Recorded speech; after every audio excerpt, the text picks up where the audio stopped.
기도하고 시작하겠습니다. 하나님, 이 저녁에도 우리가 하나님의 말씀을 가지고 하나님께서 인간을 구원하시기 위해서 어떤 일을 하시고 무엇을 하시는지 공부하려고 합니다. 아멘. 우리의 머리를 맑게 해주시고 또 겸비한 심령 주셔서 말씀을 잘 깨달아 알게 하시고 하나님의 섭리를, 하나님의 사랑을, 구원의 역사를 깊이 깨달아 알 수 있는 귀한 시간 되도록 축복해 주시옵소서. 아멘. 예수님의 이름으로 기도합니다. 아멘.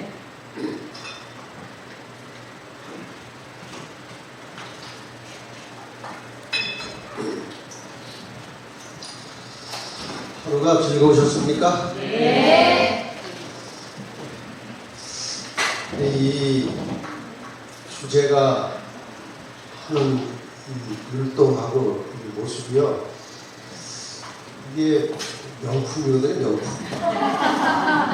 그래서 이 주제가 율동하는 저분하고 여러분의 모습을 잘 찍어가지고 유튜브에 올리면 대박이 날 것 같아요. 한번 해보세요. 세상 어디에도 이런 건 없어요. 아주 참 좋습니다.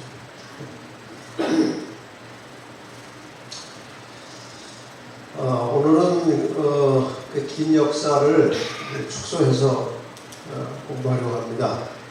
첫째 날은 역사의 주인공이신 여자의 후손 예수 그리스도에 대해서 우리가 공부를 했고, 그 다음에 그 구속의 역사가 어떻게 진행되는지 그 이제 과정과 역사를 이스라엘 민족을 통해서 일단 여자의 후손이 태어나는 그 혈통 과정을 공부를 했어요. 그 다음에 구원의 중심이시고 역사의 중심이신 예수 그리스도의 탄생과 그분의 삶에 대하여 어제 공부를 했고, 오늘은 예수님 이후에 지금까지 진행되어 온 교회 역사를, 2000년의 역사를 50분 만에 하려고 합니다. 될지 모르겠지만 해보겠습니다.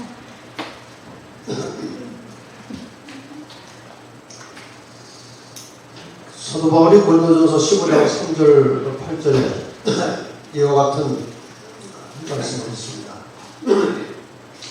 그리스도께서 우리 죄를 위하여 죽으시고 장사 지낸 바 되었다가 성경대로 사흘 만에 다시 살아나사 게바에게 보이시고 후에 12 제자에게와 그 후에 500여 형제에게, 부활하신 이후에요, 부활하신 이후에 500여 형제에게 일시에 보이셨나니, 신기한 일이죠.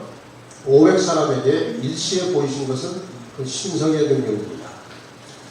그 중에 지금까지 태반이나 살아있고, 그러니까 사도 바울이 지금 전도 활동할 때에 그때 그 예수님의 부활을 본 사람들이 태반이나 살아있고, 어떤 사람은 잠들었으며, 그 후에 야고보에게 보이셨으며, 그 후에 사도에게와 맨 나중에 만삭되지 못하여 난 자 같은 내게도, 사도 바울에게도 보이셨습니다. 사도 바울은 예수님께서 하늘로 가신 이후에 회심한 사람입니다. 사도 바울은 특별한 계시를 받고 하나님으로부터 부르심을 받은 사람이에요. 예수님께서 승천하신 장면이죠. 어제 우리가 잠깐 공부했는데, 승천하시면서 승천을 전후해서 약속을 하셨어요. 첫째는 이 예수는 하늘로 가심을 본 그대로 오시리라, 다시 오시겠다는 재림의 약속을 하셨고, 또 하나의 약속은 사도행전 1장 8절에 나오는 오직 성령이 너에게 임하시면 너희가 권능을 받고 예루살렘과 온 유대와 사마리아 땅까지 이르러 내 증인이 되리라. 두 가지 중요한 약속을 하고 가셨는데, 성령이 제자들에게, 그를 믿는 자들에게 임하실 것이라는 약속과 예수께서 다시 오시겠다는 약속, 이 두 가지 약속을 남기시고 예수님은 하늘로 가셨습니다. 드디어 성령이 임하시겠다는 약속이 성취되는 장면이 사도행전 2장 1절로 4절에 나옵니다. 오순절날이 이름에 저희가 다 같이 한 곳에 모였더니 호련히 하늘로부터 급하고 강한 바람소리 같은 소리가 있어 저희 앉은 온 집에 가득하며 불의 혀같이 갈라진 것이 저에게 보여 각 사람 위에 임하여 있더니 저희가 다 성령의 충만함을 받고 성령이 말하게 하심을 따라 다른 방언으로 말하기를 시작합니다. 놀라운 역사가 시작된 것입니다. 여기서 시간적으로 따지면 이렇습니다.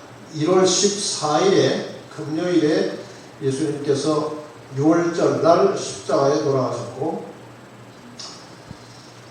예수님께서 돌아가신 그 시간은 제사장들이 성소에서 양잡아 제사 드리는 정확한 시간에 돌아가셨어요. 제사장들이 일반적으로 죄인들이 제물을 가져와서 제사 드리는 일도 하지만 상번제라는 것이 있어요. 날마다 제사장들이 정규적으로 성소에서 오전 9시와 오후 3시에 정규적으로 제사를 드렸어요. 6월절 1월 14일 금요일 오후 3시에 예수께서 십자가에서 운명하셨어요. 그러니까 금요일 오후 3시에 죽었어야 할 양은 죽었어야 안 죽었어요. 죽을 필요가 없어요. 시대소방책에 보면은 오후 3시에 제사장이 칼을 들고 양을 잡으려고 하는 순간에 예수께서 돌아가시는 그 순간에 그 양이 제사장의 손을 뿌리치고 도망갔다고 되어 있어요. 왜? 자기는 이제 죽을 필요가 없다는 것입니다. 실체가 오셨으니 자기는 죽을 필요가 없다. 정확하게 여인의 성취가 됩니다. 1월 15일 안식일 무교전에 예수님께서는 무덤에서 쉬셨습니다. 안식하시고 1월 16일 일요일이 초실절입니다. 이때 예수님께서 부활하셨고 이 초실절로부터 50일이 지나면 오순절이에요. 그러니까 날짜로 하면 3월 6일 성령이 임하셨어요.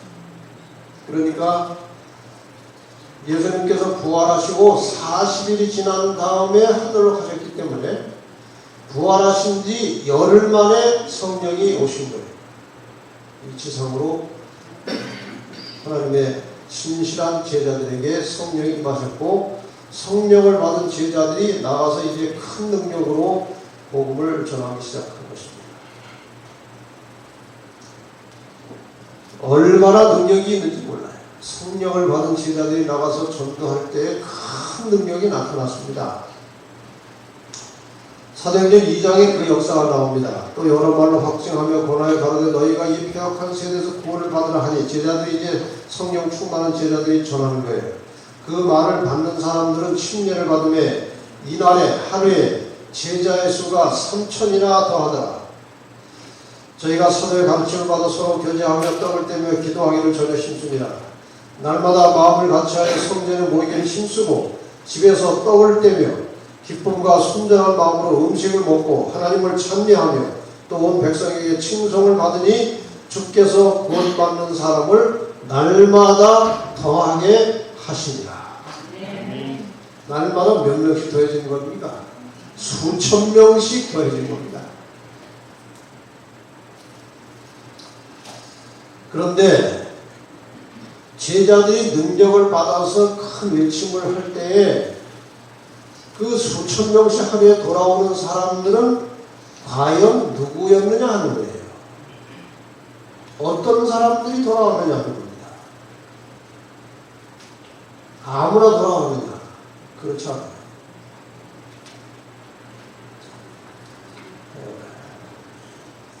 복음전도라는 책 35페이지에 보면은 어떤 목적을 위하여 많은 수의 사람들이 모이는 곳마다 그분께서 예수님께서 기별을 전하는 음성이 들렸으며 그분의 음성은 분명하고 뚜렷하였다.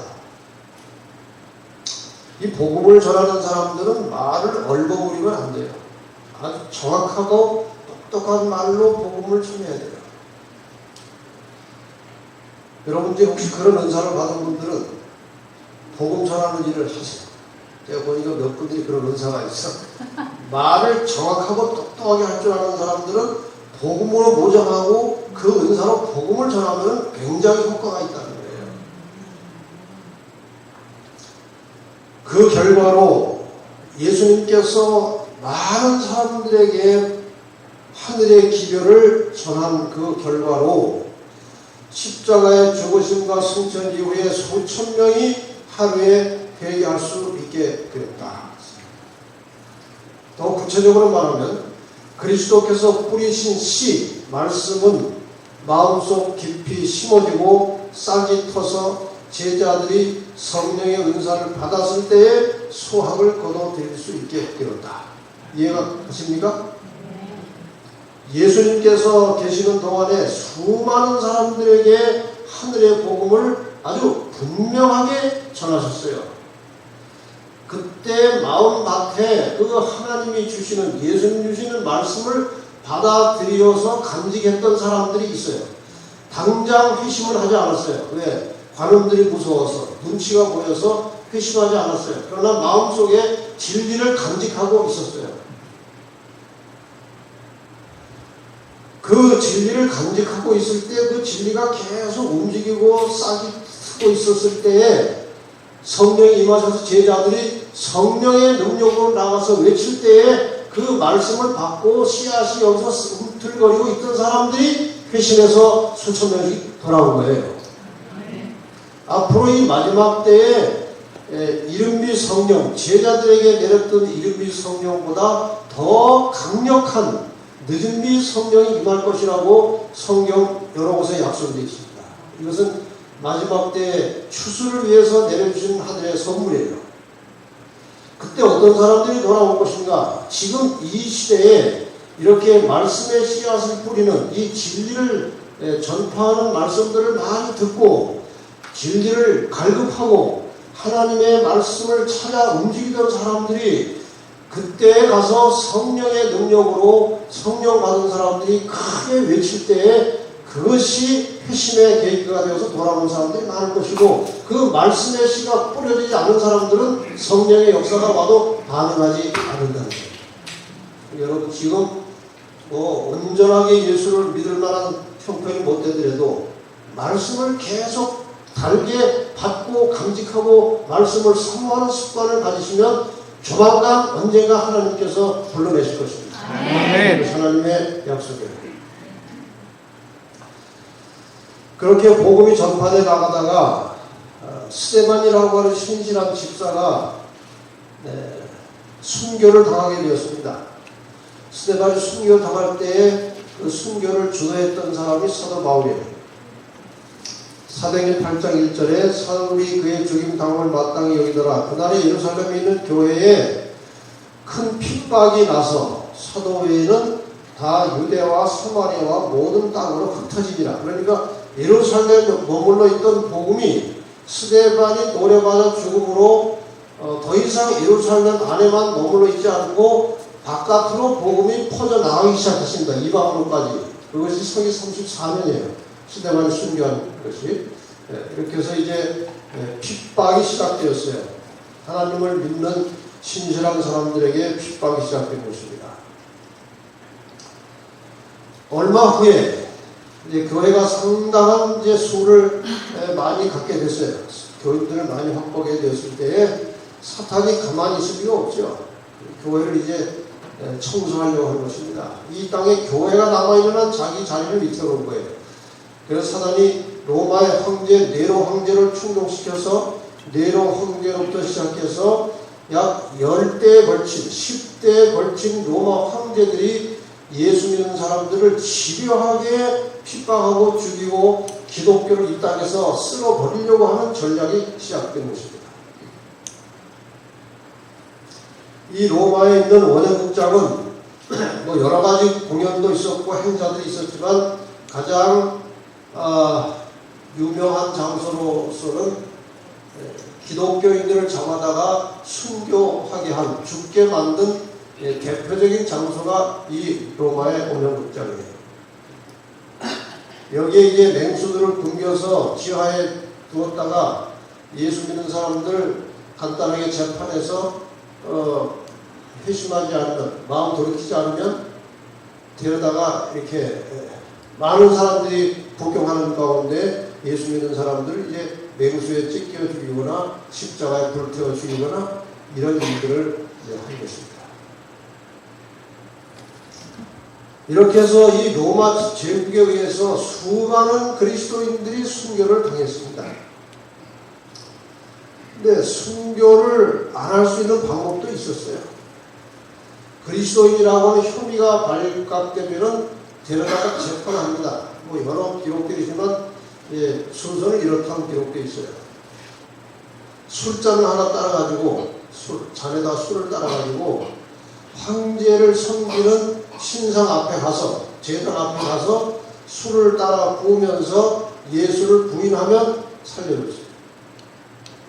간단한 행위 하나로 살려줬어요. 많은 사람들이 그거 하지 않고 끝까지 예수님께 충성한다는 마음으로 이렇게 다 죽었어요. 신앙이 이렇게 해서 지켜진 것입니다.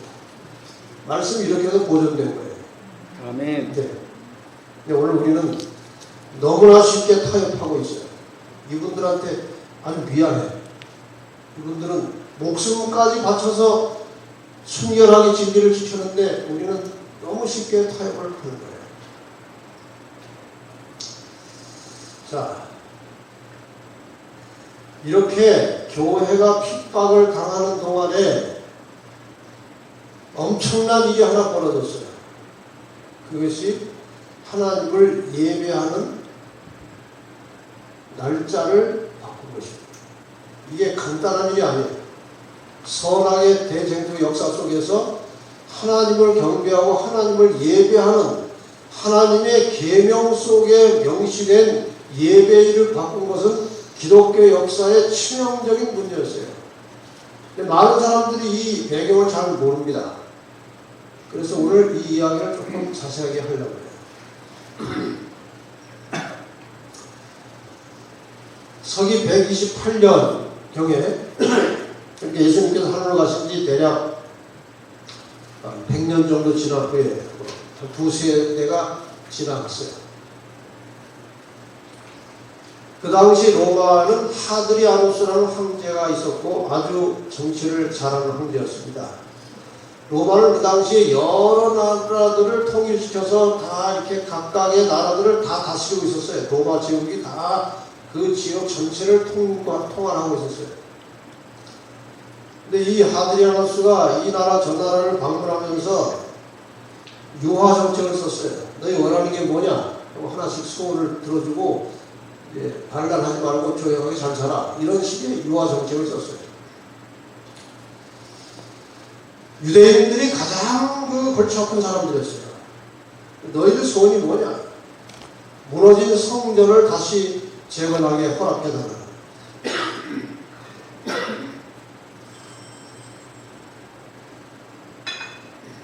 이렇게 성전 재건하라 했어요. 그 대신 반란 일으키지 말라. 그래서 유대인들은 성전 재건을 위해서 막대한 자금을 모았어요. 이 유대인들의 장점 중에 하나는 성전 짓는다고 하면은 아끼지 않고 내놓습니다. 그만큼 성전을 사랑했어요. 구약시대도 보면 성전 짓는다고 하면 성전 건축 헌금하면 언제나 초과 달성하게 나중에 그만 가져오라고 그랬어요. 많은 자금을 모았어요. 그 다음에 이 황제가 본국으로 돌아가서 자 이제 내가 너희들 다 소원 하나씩 들어줬으니 내 소원도 하나 들어주게. 나를 앞으로 신의 아들로 부르라는 것입니다. 자기를 신격화하는 거예요. 뭐 다른 나라들은 워낙 신들이 많고 잡신이 많기 때문에 황제 신 하나 더 하는 거 별 문제 아니라 오케이 뭐 하지요. 그랬는데 유대인은 절대로 할 수 없었어요. 하나님만 유일한 신이에요. 우리는 못합니다. 그래 그럼 성전 재건 취소. 유대인들이 화가 났어요. 성전 건축을 위해서 모아둔 자금을 가지고 이제 반란을 일으킨 겁니다. 서기 132년부터 135년 사이에 유대인들이 로마를 대항해서 엄청난 반란을 일으키기 시작했어요. 큰 반란들이 여기저기 일어난 겁니다. 그 주동자는 발복해바라고 하는 실존 인물이에요. 이 유대인들의 반란을 진압하기 위해서 로마에서 굉장히 강한 22군단을 파견해서 반란을 진압하도록 했는데, 이 유대인들은 전쟁의 천재들입니다. 산전수전 겪은 전쟁의 천재들이에요. 로마 22군단이 들어온다는 소문을 듣고 아주 험한 골짜기 속에 들어가가지고 다 내복을 입고 앞에 소수의 군사들이 나가서 대항을 쳐가다가 도망을 간 거예요. 도망을 어디로 가는가? 그 자기 군대들이 매복해 있는 엥켈이라는 험한 골짜기로 도망을 들어갔고, 로마 20군단이 거기 따라 들어간 겁니다. 들어갔다가 매복해 있던 유대 군인들에게 아주 엄청난 피해를 입고 망했어요. 패전했어요. 대패한 것입니다. 조그마한 유대 민족들에게 로마 제국의 22군단이 아주 망신을 당한 거예요. 가만히 있겠습니까? 로마의 분노가 일어났습니다. 이제 그전처럼 섣불리 대들지 않았습니다. 다시 정비를 하고 내려와서 985개 마을을 초토화시켰어요. 하나씩 하나씩 노약자고 짐승이고 아주 모조리 죽여버렸어요. 초토화시켰어요. 그 당시 인구로 100만 명 정도가 죽은 거예요. 유대인들이. 그 다음에 다시 보복 조치로 몇 가지 명령을 내렸어요. 이것을 위반하면 사형으로 다스리겠다. 첫째, 유대인들의 경전, 토라, 모세오경 사용 금지령, 그거 사용하지 말라는 거예요. 그 다음에 유대인들이 하나님과 사이에 언약으로 지켜오고 있는 할례 금지, 할례하지 말라는 거예요. 세 번째, 안식일 예배 금지. 이렇게 세 가지 명령을 내리고 이것을 위반하면 사형시켰어요. 유대인들에게는 치명적인 문제입니다. 자기들의 생존이 달린 문제가 이제 금지된 거예요. 그런데 부차적인 문제가 생겼는데, 그 당시 대부분의 기독교 그리스도인들은 제7일 안식일을 지키고 있었던 겁니다. 많은 사람들이 예수님 부활한 다음에 부활을 기념해서 일요일날 예배 드렸다고 하는데 그건 역사를 전혀 모르는 이야기예요. 그렇지 않아요. 사도행전에도 보면 사도들이 계속 안식일 지킨 기록만 나오지 주일 지킨 기록, 주일이라는 말 그때 있지도 않았고, 안식일 첫날 예배 드린 기록은 사도행전에 전혀 본 적이 없어요. 그래서 기독교 교부들이 황제에게 호소하는 편지들이 이제 고고하게 다 나옵니다. 기독교 교부들이 황제에게 기독교는 유대인들과 다르니까 같은 안식일 지킨다고 같이 취급하면 안 된다. 다르게 취급해달라. 황제는 교부들의 요청을 거절하고 무조건 안식일에 모여서 예배드리면 유대인 취급해서 다 잡아간 겁니다. 사형으로 다스렸다고 했습니다. 이러한 문제 때문에 교회 내부에 혼란이 일어났습니다. 그래서 세 파로 나눠졌어요. 안식일을 계속 그래도 지켜야 된다. 성경에 있으니까, 계명이 명시되어 있으니까. 우선 핍박이 멎을 때까지 안식일 대신 일요일에 예배해야 되지 않느냐, 이런 사람도 생겨났고, 이제 일요일도 예배하면서 황제를 기쁘게 하고 또 안식일도 예배드리자, 이런 편들도 있고 늘 이런 일이 있었어요. 당시 일요일은 이교도, 미트라 신을 섬기는 이교도들이 드리는 예배인데, 미트라 신은 태양신입니다. 그래서 태양신 예배일은 썬데이. 그래서 태양 예배일을 이제 일요일로 정해서 드리고 있었어요.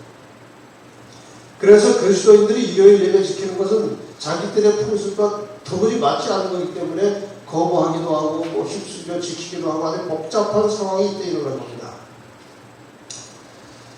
다시 말하면 이교도들의 태양신 섬기는 이교도들의 예배일이 교회로 이제 들어오는 것입니다. 자, 일요일 예배가 어떻게 시작되는지 조금 더 요약해서 말씀을 드리겠습니다. 상황은 이런 거예요. 132년경에 일어났던 유대인 반란 이전에는 일요일 예배를 드렸었다는 문서가 없습니다. 역사적으로 나오지 않았습니다. 150년경, 그러니까 유대 반란이 있은 지 한 17, 8년, 20년 이후에 바나바 서신에 처음으로 일요일 예배에 대한 기록이 나옵니다. 그러니까 유대인 반란 이후에 이런 상황과 문제 때문에 일요일 예배가 시작된 거예요. 그렇지만 일요일 준수가 즉시로 안식일 준수를 대신하는 건 아니고 한동안 두 날을 모두 지킨 기록이 나오는 거예요. 드디어 그 이후에 150년 이상의 세월이 지난 다음에 올리어스라는 감독이 일요일을 거룩하게 지켜보자고 이제 제안을 한 것입니다. 이때 305년에 이러한 일요일 지키는 분위기를 배경으로 가지고 313년 콘스탄틴 황제는 밀란 칙령을 내리고 기독교의 자유를 선포했어요. 다시 말하면 기독교가 상당히 이교도들과 휩쓸리는 분위기 속에서 밀란 칙령 내려서 그동안 로마 제국이 기독교도들을 박해오던 그 박해를 끝낸 겁니다. 그리고 자기도 기독교인이 됐다 이렇게 공언했어요. 그 다음에 314년에 갈리아 아를레스 회의 속에서 부활절로서 일요일을 준수해보자. 이때 부활절이 나온 거예요. 314년에 가서야 이제 부활절을 기념해서 일요일 예배 드리는 것을 논의하기 시작한 거예요. 이런 일요일 준수 문제가 논의되면서부터 콘스탄틴 황제가 이제 서서히 일요일 예배를 공식화하려고 내린 명령이 321년 일요일 휴업 명령이에요. 그래서 오늘날 우리가 세계가 일요일에 공식적으로 휴일을 하는 것은 321년부터 시작된 거예요. 이 시도는 콘스탄틴 황제가 시작한 거예요. 내용이 이겁니다. 콘스탄틴 황제가 321년에 일요일 휴업령을 발표했을 때 내용은 이런 거예요. 존경스러운 이 무슨 날에? 태양의 날에 모든 판사들과 도시에 사는 사람들 그리고 장사하는 사람들은 휴업하도록 하라. 이 뒤에 보면은 농사 짓는 사람들은 제외시켜드린다.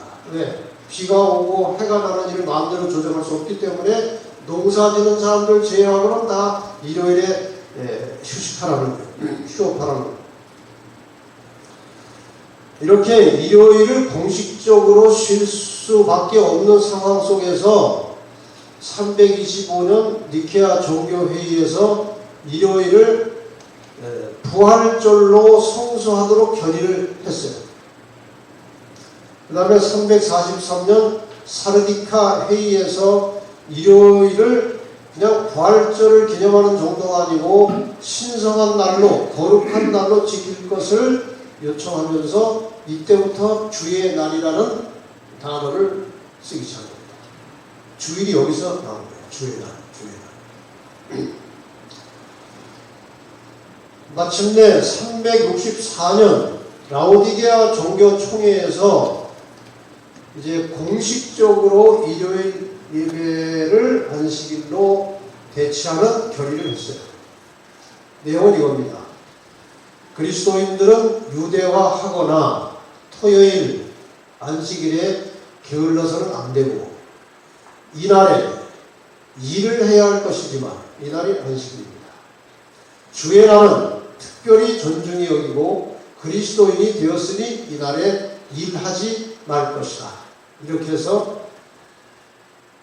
기독교회가 그리스도인들이 공식적으로 일요일을 예배일로 시작한 것은 부활 직후가 아니고 364년부터 시작한 거예요.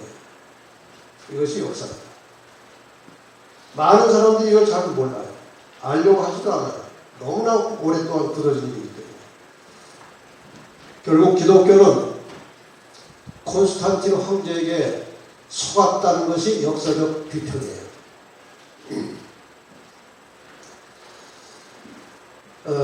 한 기록에 2012년 11월 독서신문 책과 삶이라고 하는 자료에서 나온 것입니다. 로마의 콘스탄틴 대제가 AD 313년에 기독교로 개종한 사건은 당시 박해를 받던 기독교인들에겐 엄청난 변화를 가져왔다. 그동안 핍박을 당하던 교회 지도자들이 황제의 인정을 받고 후한 봉급까지 받게 되니 이교도 사제들도 기독교로 함께 개종하게 되었다. 그러나 이 사제들이 개종하는 것은 시대의 흐름에 의한 형식적인 개종이지 실제적인 개종은 아니었다. 그 당시 배경을 이해가 되십니까? 이 콘스탄틴 황제가 313년에 기독교의 자유를 주었을 뿐만 아니라 기독교 성직자들에게 많은 특혜를 주었어요. 봉급도 많이 주고 세금 면제해주고 군대 면제해주고 많은 특혜를 기독교에게 준 거예요. 그러니까 이교도의 제사장들이 기독교로 개종을 해가지고 기독교에서 그 사제 노릇을 한 거예요. 이렇게 변질된 것입니다.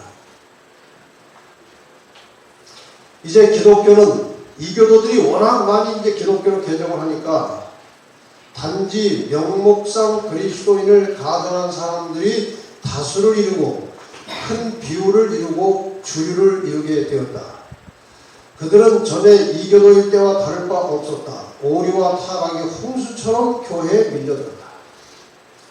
이렇게 콘스탄틴 황제가 기독교로 개종한 다음에 하나님은 기독교 하나님을 믿되 예배일은 이교도의 예배일을 섞어 넣은 것입니다. 그래서 콘스탄틴의 정책은 그 당시 로마의 주류를 이루고 있던 그리스도인들과 태양신 선교는 이교도들을 하나로 융합시키는 의도에서 자기가 기독교로 개종하고 그렇게 둘을 섞어버린 거예요. 신은 기독교 신, 예배일은 태양신 예배일 이렇게 섞어버린 거예요. 이렇게 해서 기독교회가 드디어 타락의 길을 가기 시작한 것입니다. 배경은 이런 것입니다. 도표를 보시면 기독교에 이제 주류가 있어요. 흐름이. 그 다음에 이교도가 있는데 어떻게 기독교와 이교도가 섞여지느냐. 시작은 313년 밀란 칙령에 의해서 기독교와 이교가 콘스탄틴 황제에 의해서 혼합 통일됐어요. 그 다음에 이교도들이 하던 여러 가지 행사들이 태양신을 섬기는 사람들이 하던 의식들이 교회로 들어왔어요. 그 중에 하나가 부활절입니다. 325년. 기독교에서는 이제 예수 부활로 이렇게 바꾼 거예요. 예배일을 이교도 예배일로 바꿨죠. 그 다음에 로마교회 감독이 이교도의 승원장까지 겸직했어요. 그러니까 이교도들의 예배까지 다 이 로마교회 감독이 다 통과하는 거예요. 590년에 교황이라고 하는 높은 칭호를 이제 사용하기 시작했어요. 800년에는 마리아에게도 기도를 시작했어요. 왜냐하면 이교도들에게는 언제나 그 이교도가 믿는 신에는 여신이 딸려 있어요. 여신. 그래서 아주 관계가 복잡합니다. 그 여신이 아이도 낳고 그래요. 그래서 아주 복잡한 그런 혼란스러운 그 이교도들의 습성 중에 여신이 있는데 기독교에서도 여신을 하나 만들어야 되겠다 해서 마리아가 신교가 된 거예요. 1184년에 종교재판소 설치해서 이 교회 말을 듣지 않는 자들을 다 재판에서 처형하는 일을 시작했어요. 1190년에 면죄부 판례를 시작해서 그리스도의 은혜와 보혈로 죄 용서받는 것이 아니고 면죄부 사면 죄 용서된다. 이런 거를 해서 돈을 벌어서 성베드로 성당을 짓는 거예요. 1229년에는 성경을 읽지 못하도록 금지시켰어요. 1439년에 연옥설을 확정했는데 연옥설의 배경은 영원 불멸설입니다. 1870년에는 교황은 오류가 없다. 교황이 말하면 다 진리다. 이런 주장을 했어요. 그래서 화채설, 고해성사, 영주, 목주 이런 여러 가지 이교도들의 의식과 교리들을 교회 안으로 끌어들여서 교회가 이제 혼잡해지기 시작했습니다. 성경과 이교도의 예배의식과 교리가 다 섞여버린 거예요. 이래서 만들어진 교회가 천주교가 된 것입니다. 천주교 다니시는 분들이 이제 계신 것 같은데 아주 죄송합니다. 그러나 역사적인 이야기 때문에 좀 오픈해서 잘 들으시기 바랍니다. 제가 뭐 천주교 감정 있는 사람도 아니고 다 좋아합니다. 천주교 친구들 많아요. 그러나 이건 역사에서 우리가 피할 수 없는 하나의 사실이기 때문에 전하는 것이니까 잘 열린 마음으로 들어주시면 고맙겠습니다.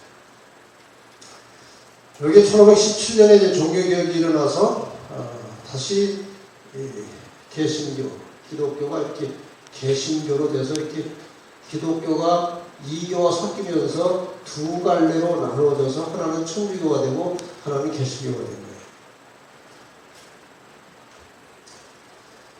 거예요. 이러한 역사적 사건에 대해서 특히 콘스탄틴에 대해서 비판한 책들이 많아요.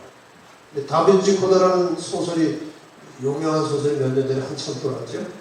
저도 하도 유명해서 한번 읽어봤어요. 읽어봤더니 대단한 책입니다. 이 소설 백그라운드에서 전개되고 있는 역사 이야기는 거의 사실이에요. 역사 이야기. 그 사실 역사 이야기에다가 허망한 이야기를 갖다가 이렇게 얹어가지고 이렇게 꾸며놓은 거예요. 그러니까 역사가 너무나 확실한 사실이기 때문에 거기에 얹어진 허망한 이야기도 사실처럼 받아들이게 되는 아주 위험한 책이에요. 근데 거기 역사적 내용이 이런 게 나와요. 역사가들은 콘스탄티누스가 태양을 숭배한 이교도에서 기독교로 개종한 것을 보고 그의 영민함에 아직도 감탄하고 있지. 역사가들이 그렇게 본다는 거예요. 기독교 이교도의 상징과 날짜, 여러 종교의식들을 자라나는 기독교 전통에 섞어버린 거야. 양쪽 모두에게 받아들여질 수 있는 잡종 종교를 만들어낸 거지. 이건 아주 정확한 판단이에요. 콘스탄틴이 이 이교도와 기독교를 하나로 합치는 전략으로 그 일을 한 것입니다. 섞어버린 거예요. 심지어는 기독교의 주일이라는 것도 이교도에서 훔쳐온 것이라네요. 원래 기독교는 안식일인 토요일을 기념했어요. 하지만 콘스탄티누스 대제가 그날을, 그 안식일을 이교도의 태양 숭배일과 일치시키기 위해 옮겨버린 겁니다. 지금까지 많은 사람들이 이교도의 태양 숭배일, 즉 썬데이에 교회에 출석하는 줄은 꿈에도 모르고 일요일 아침마다 예배를 드리러 교회에 가고 있죠. 그러니까 이 이야기가 제가 좀 전에 말씀드렸던 역사 이야기와 일치하는 거예요. 이런 이유와 이런 배경 때문에 일요일 예배가 시작된 것입니다. 결국 카톨릭에서 나온 문서에 보면은 카톨릭 교회는 안식일을 일주일 중 7째 날인 토요일에서 첫째 날인 일요일로 변경한 다음에 10계명의 셋째 계명을 고쳐 일요일을 주일로 지키라고 하였다. 넷째 계명인데 왜 셋째 계명이라고 했느냐 이거예요. 보시면 이제 이해가 됩니다. 이것이 하나님께서 사람에게 주신 10계명을 간략하게 요약해 놓은 것입니다. 다 아시는 내용이에요. 이 중에 폐지될 만한 것은 아무것도 없어요. 이게 폐지될 수 있습니까? 이게 폐지됩니까? 이것이 폐지됩니까? 이것이 폐지될 수 있습니까? 마찬가지로 이것도 폐지되거나 변경될 수 있는 게 아니에요. 절대로 이것은 불변입니다. 그런데 카톨릭에서 그 역사 속에서 콘스탄틴 대제의 영향을 받아서 결국은 10계명을 이렇게 바꿨어요. 첫째는 비슷합니다. 하나이신 천주를 만일 위해 공경하여 모시고, 둘째는 우상을 만들지 말라는 계명은 없앴습니다. 왜 없앴을까요? 많은 우상을 만들고 있어요. 그래서 그걸 없애고, 셋째를 둘째로 놓고 거룩하신 천주의 이름을 불러 한 명세를 바라지 말고, 안식일을 기억하여 거룩히 지키라를 세 번째로 옮겼어요. 주의를 지키고 이렇게 바꿨어요. 그 다음에 나 이제 하나씩 올라갔고 하나가 모자라니까 둘째를 뺐으니까 그래서 10번째를 2개로 나눠 가지고 남의 아내를 원치 말고 남의 재물을 탐지 말라. 이렇게 해서 천주교 요리문답에 나오는 10계명은 성경의 10계명과 다르고 이 10계명에서 주의를 지키라고 말하고 있어요. 개신교인들은 지금 이 계명을 따르고 있습니다. 이 계명을 따르는 게 아니고 이 계명을 따르고 있으면서 천주교의 10계명을 따라서 주의를 지키고 있는 것입니다. 이것이 아주 불편한 모습이에요. 그래서 천주교의 역사학자들이나 천주교의 이 식견이 있는 사람들은 개신교회가 성경대로 하자고 천주교에서 떨어져 나갔으면 성경대로 제7일 안식일을 지키라는 거예요. 왜? 우리가 경계에 놓은 주의를 왜 지키느냐 하고 반문합니다. 할 말이 없는 거예요. 오늘날 꽤 많은 개신교 목사들이 제가 아는 목사들도 상당수가 있어요. 이것 때문에 고민을 하고 있는 것입니다. 직업에 와서 바꿀 수도 없고 안 바꾸자니 양심에 걸리고 제가 최근에 만난 어떤 목사는 이래요. 목사들끼리 안식일 동호회 만들어가지고 자기들끼리 모여서 안식일 지키는 목사들이 많다는 겁니다. 자기가 추측만 해봐도 2,000명은 넘는다는 거예요. 어쨌든 이것은 오늘날 개신교회가 언젠가는 해결하거나 아니면 그것 때문에 다시 천주교회로 돌아가거나 둘 중에 하나입니다. 그런 일이 벌어질 것입니다. 자, 이 역사를 정리하면 이런 것입니다. 서기 31년에 예수님께서 십자가에 돌아가셨고 부활하셨고 하늘로 가셨어요. 복음이 전파되기 시작했고 서기 100년부터 기독교 박해가 시작됐죠. 박해 기간 동안에 이런 일이 벌어졌습니다. 이 일신교는 다신교와 충돌하여 280년간 역대 황제들의 사정없는 박해를 받게 되었다. 그러나 교도들의 열성과 순교에 불을 피우는 나날이 신도를 늘게 하니 콘스탄틴 황제는 마침내 그 신앙을 공인하였다. 이것은 정확한 역사를 보지 못한 역사학자가 쓴 세계사예요. 어쨌든 이렇게 해서 313년에 기독교 공인했어요. 이렇게 해서 교회는 세속화되기 시작했고 330년에 로마의 수도를 로마에서 콘스탄티노플로 옮겼어요. 그래서 주권이 왕권이 콘스탄티노플로 넘어갔어요. 그러니까 로마에 있던 교회 감독이 힘이 커진 거예요. 황제가 저쪽으로 갔으니까 로마에 있던 교회 감독이 힘이 커져버렸어요. 그래서 로마교회 감독 권한이 강화되고 335년에는 가톨릭 교리가 확립이 되고 가톨릭은 급속히 확장되었어요. 그리고 그는 니케아 종교회를 소집하여 삼위일체 가톨릭 교리를 확립하니 그것은 드디어 로마의 국교가 되고 가톨릭이요. 로마 최고의 종교적 주관자는 교황이 되었다. 이렇게 해서 교황권이 만들어진 것입니다. 아울러 로마는 서서히 이제 약해져 갑니다. 로마는 쇠퇴해가고 476년에 서로마는 완전히 망했고 결국 교황의 권세가 로마를 지배하는 세상이 온 것입니다. 그래서 로마 교회가 세상을 지배하게 됐습니다. 313년에 콘스탄틴 황제가 기독교를 공인한 배경은 이런 겁니다. 잘 보시면 콘스탄틴이 이제 그 로마가 이렇게 몇 조각이 나눠져 있었어요. 뭐 동로마, 서로마, 동부제, 서정제, 동정제, 뭐 서정제 이렇게 해서 나눠져 있었는데 그때 콘스탄틴이 이제 그 대치하고 있는 그 맥센시우스라고 하는 장군하고 대치하고 있다가 꿈을 보는데 꿈속에서 이걸 봤다는 겁니다. 이렇게 생긴 글자를 봤다는 거예요. 그래서 저 글자를 방패, 군인들의 방패와 그 철모에 다 이제 써가지고 전쟁을 했는데 이겼어요. 저게 뭔가 하면은 이거 뭡니까? PX입니까? PX. 저게 크리스토스라고 하는 이 헬라어 첫 두 글자예요. 키하고 로자예요. 이거 대문자로 쓰면 여기 키고 이게 로예요. 그러니까 저거는 그리스도의 첫 두 글자예요. 그리스도. 그리스도 덕분에 이겼다는 거예요, 전쟁에서. 그래서 저게 지금 로마 콘스탄티누 황제의 대단히 중요한 심볼인데 놀랍게도 천주교의 간판에 이게 다 붙어 있다는 거예요.